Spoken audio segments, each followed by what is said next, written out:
So, welcome back, students. This is Devesh, and I'm a final year MBBS student from Government Medical College, Shiganganagar, Rajasthan. तो last video को इतना support करने के लिए thank you.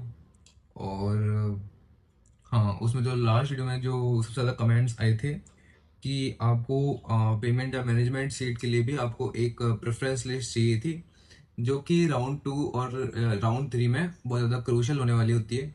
ठीक है, round 1 की जो मैनेजमेंट सीट होती है वो लोग छोड़ देते हैं, क्योंकि उनको गवर्नमेंट सीट मिल जाती है अपग्रेडेशन में या कुछ भी हो जाता है उनके साथ। तो फिर जो राउंड 2 और राउंड 3 की जो मैनेजमेंट सीट मिलती है, वो उसके लिए ये प्रेफरेंस लिस्ट बहुत ज़्यादा काम आने वाली है आपको। ठीक है, तो मैं अपना एक बेसिक बेसिक चीज़ें बता देता हूँ कि मैंने क्या सोच के ये लिस्ट बनाई है, आपको क्या सोच के कॉलेज लेना चाहिए। ठीक है, तो आप एक बार मेरी पहली वीडियो को देख के आ जाएं, मैंने उसमें बता रखा है डिटेल में। ठीक है, कि क्या कैसे कॉलेज कहाँ पे लेना चाहिए। ठीक है, तो एक बार आप उसको देख के आ जाए, मैं उसमें भी एक बार रिवाइज करा देता हूँ आपको। तो मैंने अपने हिसाब से 3 रूल्स सेट करे थे। ठीक है, तो पहला रूल तो ये था कि आपको कॉलेज पुरानी लेनी चाहिए। ठीक है, जो जिसका ईयर ऑफ स्टैब्लिशमेंट बहुत पुराना हो। ठीक है, और फिर सेकंड चीज होनी चाहिए ये कि क्या सिटी है उसकी। ठीक है, जो आपका कॉलेज है जो आप लेने वाले हो वो कौन सी सिटी में हो। ठीक है, अगर अच्छी सिटी है जयपुर जैसी, दौसा जयपुर के पास में पड़ जाता है, तो फिर ये कॉलेजेस अच्छी रहती हैं, अच्छी मानी जाती हैं। और सिटी के पास अगर कॉलेज है अच्छी, तो फिर उसमें फैकल्टी वगैरह का भी अच्छा इन्वॉल्वमेंट रहता है, और ऐसा नहीं होता है कि फैकल्टी कम रहे। ठीक है, कि किसी की फैकल्टी नहीं है तो उस पे कॉलेजों पे ध्यान जाता है सरकार का, तो फिर वहाँ पे फैकल्टी तो एटलीस्ट पूरी मिलती है और कनेक्टिविटी भी काफ़ी अच्छी मिलती है। जैसे कोई मेजर सिटी हो गई तो वहाँ से आपको 1-1.5 घंटे के लिए आपको बस मिल जाएगी। ठीक है, फिर अपन बात करें थर्ड ओपिनियन, जो मैंने बताया था कि सब्जेक्टिव सब्जेक्टिव था। तो उसमें मैंने ये बताया था कि आप हो सके तो कॉलेज घर से इतना ज्यादा क्लोज ना ले लें, या फिर आपका घर जहाँ पे है उसी सिटी में ना ले कॉलेज। ठीक है, तो उसके भी मैंने कुछ रीजंस बताए थे, तो मैं उन रीजंस को बताना नहीं चाहूंगा वापस से, क्योंकि वो सब्जेक्टिव ओपिनियन है। ठीक है, तो इन चीजों में आप देख लें अपना। ठीक है, आप कहाँ फिट आए हो, आपको किस हिसाब से प्रेफरेंस लिस्ट बनानी है। ठीक है, ये जो मेजर मेजर क्राइटेरिया जो मेरे को समझ में आता है, मैंने अपना एक पर्सनल पर्सपेक्टिव मैंने पेश कर दिया। ठीक है, अब अपन बात कर लेते हैं मैनेजमेंट सीट की ठीक है, जो प्रेफरेंस लिस्ट है उसकी। तो पहले नंबर पे है RHS CMS जयपुर। ठीक है, RHS CMS जयपुर है। ठीक है, क्योंकि RHS है, ठीक है, 2014 में स्टेब्लिशमेंट है। ठीक है, जो यहाँ आपको एक और चीज बता दूं, जो कोटा, अजमेर, RNT, जो ये स्टेट जो रन करती है, ठीक है, स्टेट जो रन करती है, उसमें ये सब मैनेजमेंट सीट का सिस्टम नहीं होता है। ठीक है, जो 25 कॉलेज मैंने यहाँ पे दिखा रखे हैं वहाँ उन्हीं पे होता है, जो कि राजमहल के अंडर आता है। ठीक है, जो राजमहल के अंदर आता है वो उसी में ये मैनेजमेंट सीट का सिस्टम है। तो सबसे पहले RHS CMS जयपुर। ठीक है, फिर झालावाड़ को रखा है, भीलवाड़ा को रखा है, या देख सकते हैं कि 2008 में खुला है, 18 18 18। ठीक है, तो मैंने बिल्कुल बेसिक, आपको दिमाग लगा लेना है इसमें कि ये पुराने कॉलेजेस हैं, तो उस हिसाब से मैंने ऊपर वाले कॉलेज रखे हैं। ठीक है, भीलवाड़ा हो गया, चूरू हो गया, भरतपुर हो गया, ठीक है, पाली हो गया, डूंगरपुर हो गया, बाड़मेर हो गया, सीकर हो गया। ठीक है, अब सीकर के बाद आता है 2022 वाले कॉलेज, फिर 2023 वाले कॉलेज, और फिर 24 और फिर 25। ठीक है, अब मैंने इनको क्या समझ के अलाइन करा है कि कुछ कॉलेज है जिसमें फैकल्टी नहीं है। ठीक है, ये दिस इज सो फ्रस्ट्रेटिंग कि फैकल्टी नहीं है।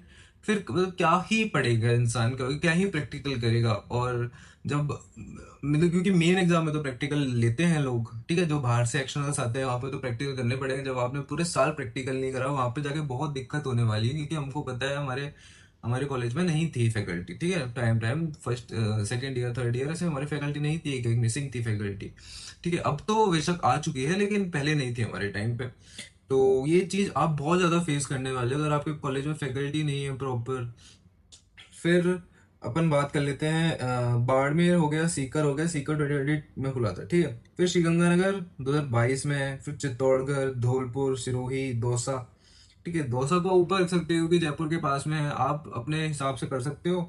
वहाँ पे टीचर्स वगैरह भी हैं, और बस वहाँ पे मतलब like they are trying to like पूरा कॉलेज का सिस्टम और एकदम एनवायरनमेंट बनाने का और चल रहा है धीरे धीरे। ठीक है, और फिर धौलपुर, सिरोही, दौसा, अलवर, हनुमानगढ़, हनुमानगढ़ 2023 में खुला था। बूंदी, करौली, झुंझुनू, बारां, बांसवाड़ा, सवाई माधोपुर, नागौर, टोंक और जैसलमेर। ठीक है, आप मैंने अपने मतलब सोच समझ के लोगों से पूछ के कैसी फैकल्टी है, कितना दूर आपको हॉस्पिटल मिलता है, आपका सरकारी हॉस्पिटल कितना दूर है आपके कॉलेज से, ये भी बहुत ज़्यादा फर्क पड़ता है, क्योंकि ज़्यादा दूर होगा तो आप हॉस्पिटल ही नहीं जाओगे, अपना मन ही नहीं करेगा हॉस्पिटल जाने के पास में, तो ये आप आपको रहेगा कि हॉस्पिटल चल जाते हैं। ठीक है, फिर रात में क्या साधन अवेलेबल है, कनेक्टिविटी कैसी रहती है, उन हिसाब से मैंने ये लिस्ट बना दी है। आपको इसमें ज़्यादा दिमाग लगने की जरूरत नहीं है। ठीक है, आप लगाओ दिमाग अपना। और ये मैंने एक एक मतलब एवरेज पर्सन के हिसाब से मैंने ये लिस्ट बना दी है। ठीक है, अब मैं एक चीज पे ध्यान देता हूँ कि अगर अम, ये लिस्ट, ठीक है, आपको हो सुइटेबल नहीं हो, वो मैटर करता है कि आप कौन सी जगह पे रहते हो। इससे भी फर्क पड़ता है कि आप कहाँ पे रहते हो, आपको किस साइड कॉलेज चाहिए। ठीक है, और अगर आपको एक अपने हिसाब से पर्सनलाइज्ड, अगर आपको चॉइस फिलिंग की लिस्ट बनानी है राजस्थान में, तो फिर मैं आपको एक नीचे लिंक दे दूंगा जो कि टेलीग्राम पे डायरेक्ट कर देगा। तो आप वहां पे मेरे को क्वेरी कर सकते हो, आपको पर्सनलाइज लिस्ट अगर चाहिए तो फिर मैं बनाने के लिए तैयार हूँ। और उसके जो भी चार्जेस वगैरह रहेंगे मैं आपको वहीं पे बता दूंगा। ठीक है, तो ये सब आपको उम्मीद है कि ये जो प्रेफरेंस लिस्ट है वो आपको समझ में आई होगी, क्योंकि जो बाकी क्रिएटर्स हैं या फिर जो बाकी काउंसलर्स हैं वो जो लिस्ट बना रहे हैं वो बच्चों को समझ में नहीं आती। बच्चे, मेरे को बहुत ज्यादा 2-3 बार हुआ है ऐसा कि कुछ बड़े काउंसलर से के पास जाके उन प्रेफरेंस लिस्ट बनवा के आए हैं, और बोलते हैं कि मेरे को समझ में नहीं आ रही ये वो।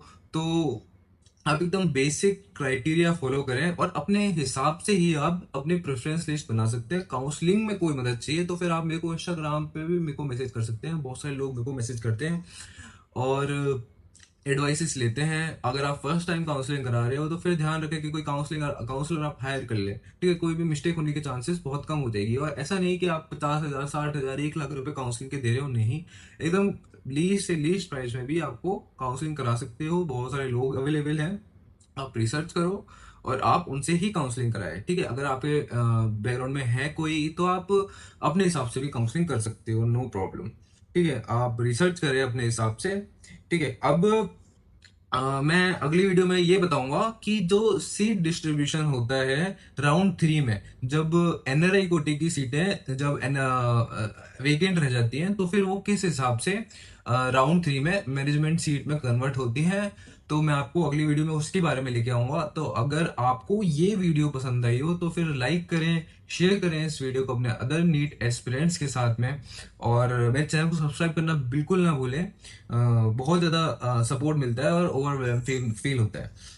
ठीक है, और ऐसी ही वीडियोस देखने के लिए आप यहाँ पे सब्सक्राइब कर सकते हो। ठीक है, तो मिलते हैं अगली वीडियो में, तब तक के लिए गुड बाय।